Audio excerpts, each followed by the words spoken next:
¿Qué tal? ¿Cómo está? Le damos la bienvenida a El Explicador de Enrique Ganem y María de Los Ángeles Aranda. Si usted lee cualquier libro de aventuras, o si usted lee un libro que narre una aventura real, se dará cuenta que algo obvio en las aventuras es que en todo momento, cuando se embarca usted en la exploración de lo desconocido, tiene usted que apostar por lo inesperado. Es un tanto difícil anticipar lo no anticipable, pero es lo que tiene que hacer alguien que se dedica a explorar un nuevo territorio, por ejemplo.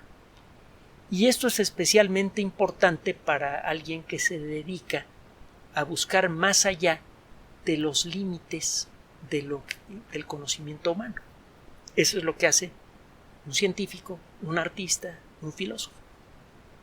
Es parte del atractivo profundo que tiene una actividad como esta, el contacto con lo desconocido, con lo inesperado. Bien, es en este contexto que hay que la persona que se dedica a hacer ciencia, pues, está siempre en contacto con lo inesperado, que toma un valor especial esa vieja frase de Louis Pasteur que tanto le gusta a mucha gente. La casualidad solamente ayuda a una mente entrenada. Cuando está usted explorando lo desconocido, va a acabar tarde o temprano por toparse con algo inesperado que puede resultar valioso, siempre y cuando tenga usted la habilidad mental de reconocer la importancia de aquello que está usted encontrando. Uno de los ejemplos clásicos del valor de la frase de Pasteur es el de Alexander Fleming. En 1928, Fleming trabajaba con bacterias, las sembraba en sus platitos de Petri. Los platitos de Petri son unos platitos de vidrio, normalmente, que tienen una tapa de vidrio más ancha que la parte de abajo. En los platos de Petri pone usted gelatina, sin sabor, por ejemplo, y le puede agregar alguna cosilla a la gelatina para facilitar el crecimiento de bacterias. Existían en el pasado, no sé ahora, juegos de laboratorio sencillos para niños que tenían precisamente todo lo necesario para cultivar bacterias. Me acuerdo porque yo tuve uno y lo disfruté mucho. El caso es que el sembrar bacterias es una labor rutinaria. Es necesario ser cuidadoso para evitar que se contaminen las bacterias con el polvo del aire, que se contamine el plato, con el polvo del aire, porque eso hace que empiecen a crecer cosas indeseables en su placa de vidrio. Y bueno, pues por muchos esfuerzos que haga usted por mantener limpia su área de trabajo, tarde o temprano, en algunos casos, cuando está usted sembrando bacterias, pues caerá algo de polvo del ambiente, y en este polvo a lo mejor viene un hongo, viene la espora de algún hongo, y empieza a crecer el hongo en su placa. Eso contamina su placa y normalmente la tira usted. Alexander Fleming había sembrado bacterias para hacer estudios, y se fue de vacaciones. Cuando regresa encuentra que uno de sus platos de Petri tenía colonias de una bacteria que él estaba cultivando, una bacteria que normalmente se encuentra en la piel y que cuando es afectada por un virus que ataca bacterias se vuelve loca y se puede volver muy peligrosa. La bacteria es el estafilococo dorado, Staphylococcus aureus. Pues total, había sembrado sus Staphylococcus aureus, había las bolitas de bacterias en una esquina del plato, y del otro lado había una mancha grande producida por un hongo, por un moho, el penicillium. Y se dio cuenta, iba a tirar esa placa como seguramente lo hacían centenares de otros investigadores que trabajaban también con hongos y otras cosas en distintos laboratorios del mundo. Él iba a tirar este platito, ya se me contaminó, cuando se da cuenta de algo, que justo alrededor del hongo no crece ninguna bacteria. Había algo que salía de ese hongo que estaba matando a las bacterias, algo que salía del hongo Penicillium que detenía a estas bacterias. Como consecuencia de esto y del trabajo de otros investigadores, los doctores Florey y Chain, se pudo empezar a producir por primera vez grandes cantidades de un antibiótico efectivo y que en aquella época era verdaderamente milagroso, le pegaba a todas las bacterias y además la penicilina normalmente no produce reacciones alérgicas.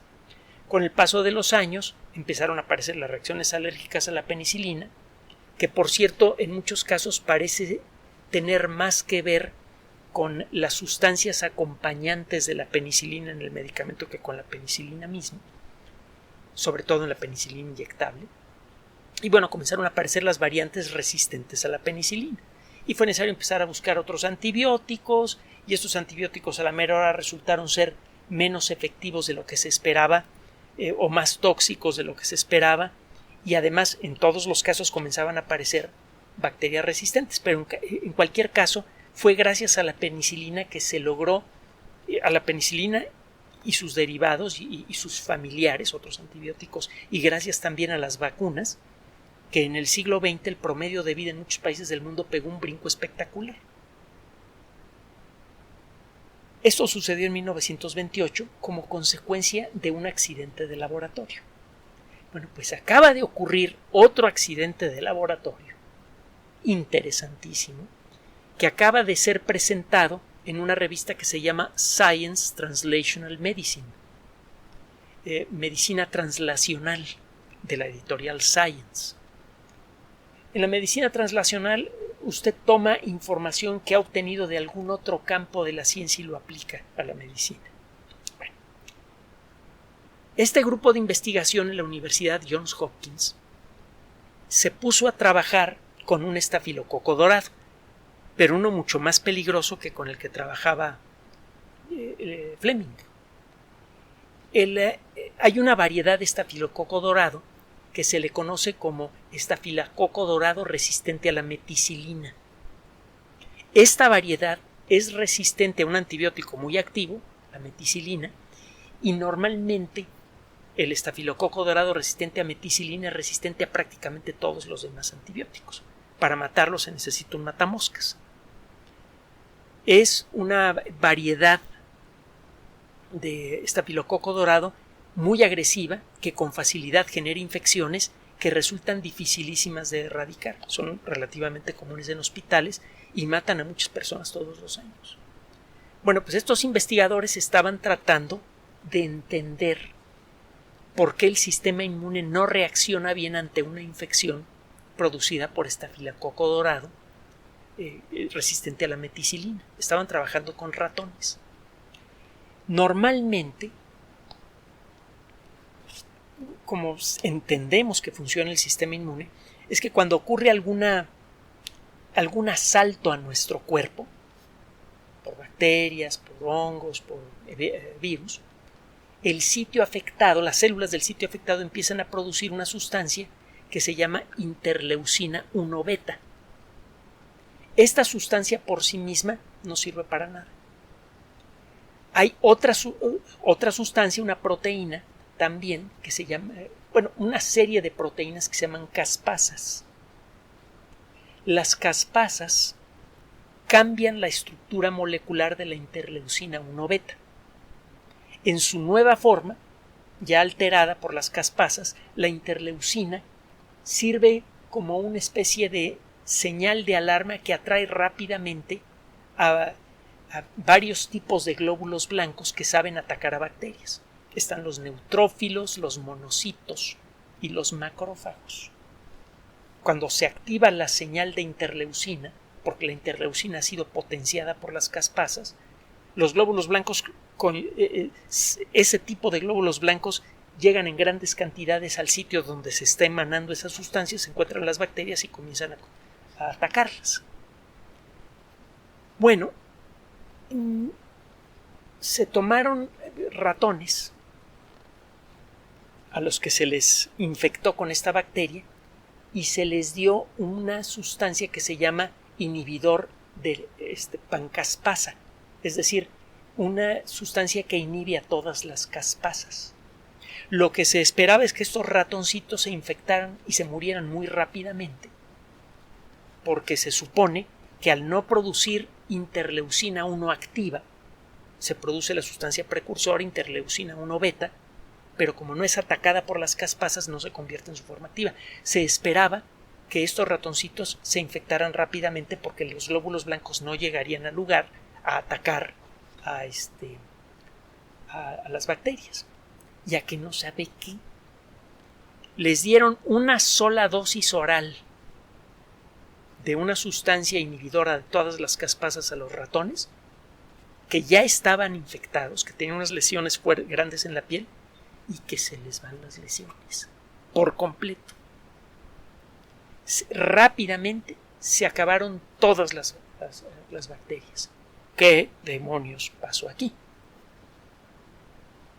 De pronto estos ratones se curaron como si alguien hubiera inventado un antibiótico para el cual estas bacterias son sensibles. Estos investigadores se pusieron a estudiar con detalle lo que había pasado. Lo que encontraron es que el inhibidor de pancaspasas sí efectivamente reduce la producción de interleucina, pero se produce suficiente interleucina para que lleguen glóbulos blancos. Ahora, el inhibidor de pancaspasas tuvo un efecto inesperado. Reduce la apoptosis de los neutrófilos. ¿Y esto qué significa? Apoptosis es muerte celular programada. Cuando una célula no le sirve al cuerpo, se suicida. Puede recibir una señal en la que le dicen, oye, pues tus servicios ya no son necesarios, y la célula revienta. Hay muchos motivos por los cuales una célula puede causar apoptosis. Y de hecho, si se llega a entender bien el fenómeno, se podrían enviar ese tipo de señales dirigidas a células cancerosas para que revienten solitas. Ya se está trabajando en eso desde hace tiempo. Bueno, los neutrófilos y los monocitos son células del sistema de defensa que saben pelear contra bacterias. Y estas, cuando se empiezan a saturar, porque se empiezan a comer bacterias, cuando los neutrófilos y los monocitos se empiezan a saturar, aunque todavía estén activos, generalmente reciben la señal de apoptosis para que revienten.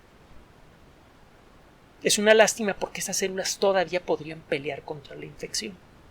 Bueno, resulta que el inhibidor de pancaspasas tuvo un efecto completamente inesperado de reducir mucho la apoptosis de neutrófilos y monocitos. Entonces, ¿qué es lo que estaba pasando en la piel de estos animalitos? Que había muchas más células peleando contra la infección. Estaban las células nuevas que estaban llegando y las células que habían llegado antes y que ya se estaban saturando de comer bacterias no se suicidaban, sino que seguían comiendo bacterias hasta saturarse. En suma, el esfuerzo de destrucción de bacterias aumentaba en mucho, porque muchas células que habrían reventado en circunstancias normales seguían trabajando. Y siguieron trabajando hasta quedar exhaustas. Esto por sí mismo es importante. Explica en buena medida por qué los ratoncitos pudieron pelearse contra una bacteria especialmente agresiva, una que tiene muy preocupados a los doctores de todos los hospitales del mundo. Pero hay algo más. Resulta que esta sustancia que reduce la apoptosis de los neutrófilos y de los monocitos aumenta la apoptosis de los macrófagos. Los macrófagos son monocitos maduros. Cuando estas células que han peleado contra las bacterias alcanzan una cierta edad, se vuelven macrófagos. Cuando usted hace que un macrófago reviente, del interior del macrófago sale una sustancia parecida a la interleucina que se llama factor de necrosis de tumor. Esta sustancia activa a las células del sistema inmune las atrae rápidamente al sitio de la infección. Cuando por ejemplo, los neutrófilos y los monocitos detectan una señal de factor de necrosis de tumor, rápidamente la siguen. Haga de cuenta que le puso su comida preferida a un perro. Inmediatamente lo pesca con el olfato y empieza a seguir el rastro. Si empiezan a reventar los monocitos en grandes cantidades, que son células que ya no están participando en la defensa del cuerpo en ese momento, se libera una señal de alarma que atrae a más células jóvenes a la lucha. Entonces, esta sustancia tuvo un doble efecto. Por un lado, mantuvo activas a células maduras, pero que todavía tenían arrestos para seguir peleando contra las bacterias. E indujo la explosión de las células que ya estaban saturadas, y eso liberó sustancias que atrajo a más células jóvenes. El resultado es que la cantidad total de células que empezaron a luchar contra la infección subió mucho en la zona de la infección, y eso acabó con la enfermedad.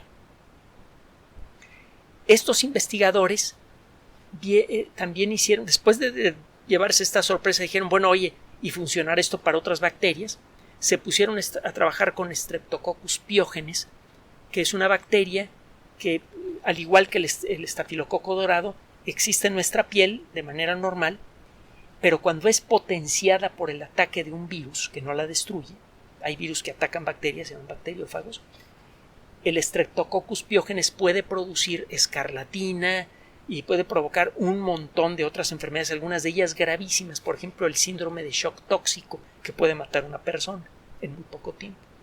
Intentaron con Streptococcus pyogenes, intentaron con una bacteria que conozco de primera mano, Pseudomonas aeruginosa.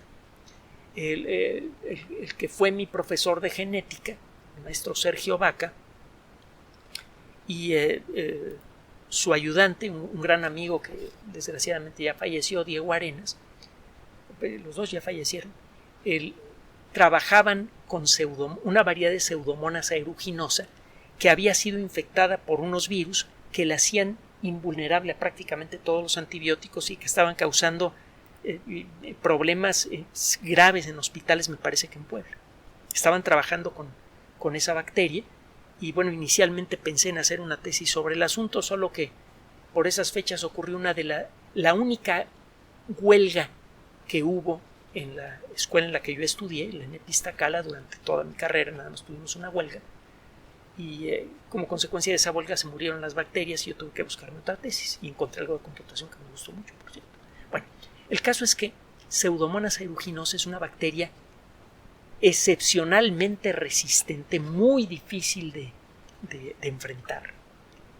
Y bueno, pues resulta, es una bacteria que frecuentemente genera infecciones graves en hospitales. Por ejemplo, cuando hay un tubo insertado en el cuerpo, un catéter, las infecciones por Pseudomonas son más o menos comunes y son muy difíciles de erradicar.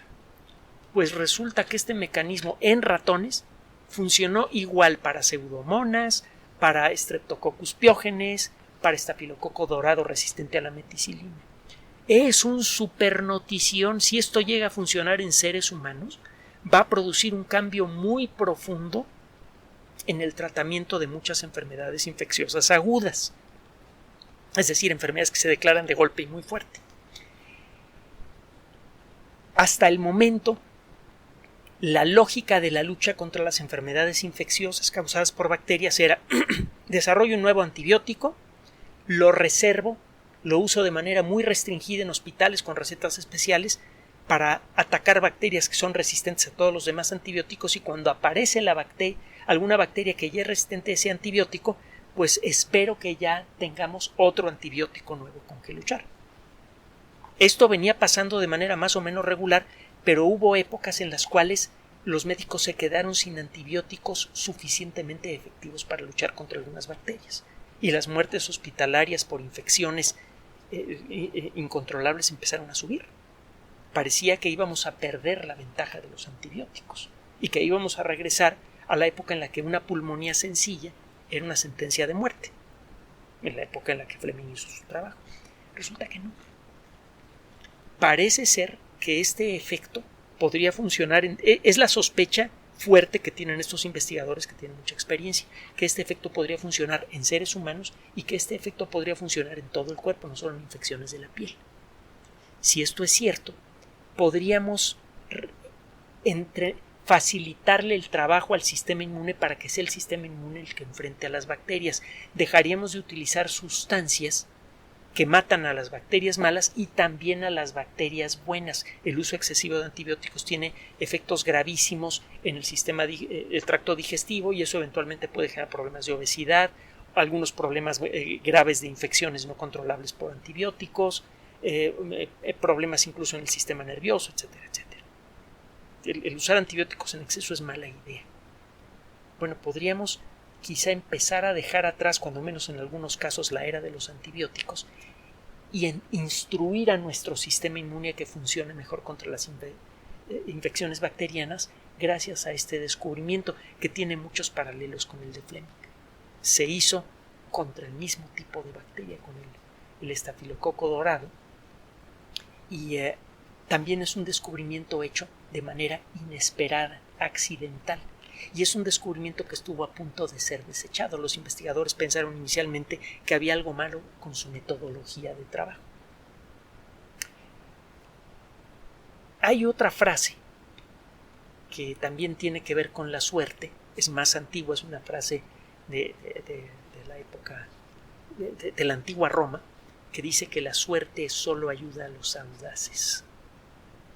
En el mundo de la ciencia se necesita una forma de audacia que no es la que aparece en las películas baratas de las personas, de los tipos mal vestidos que van con una ametralladora en la mano, o a veces hasta dos. Se necesita la audacia intelectual de buscar nuevas explicaciones para los fenómenos que está uno observando en un laboratorio o con un telescopio, que está uno observando. Es gracias a la audacia intelectual de estos investigadores que tuvieron el talento de seguir buscando en la evidencia que tenían enfrente, que apareció este mecanismo. Si se llega a probar en seres humanos y funciona, la calidad de los servicios de salud en hospitales y fuera de los hospitales va a mejorar mucho en poco tiempo. Es un descubrimiento realmente bonito, pues. Gracias por su atención. Además de nuestro sitio electrónico www.alexplicador.net, por sugerencia suya tenemos abierto un espacio en Patreon, El Explicador Enrique Ganem, y en PayPal, elexplicadorpatrocinio@gmail.com, por los que gracias a su apoyo sostenemos este espacio. Puede usted descargar gratuitamente estos audios en formato MP3 en Spotify y en iTunes como El Explicador sitio oficial, y en SoundCloud como El Explicador, y con formato de video en YouTube en El Explicador sitio oficial. Recuerde nuestras redes sociales de siempre: Twitter Enrique-Ganem, y en Facebook Enrique Ganem sitio oficial, El Explicador y los grupos que usted ya conoce. Finalmente, El Explicador siempre somos María de Los Ángeles Aranda y Enrique Ganem. Gracias.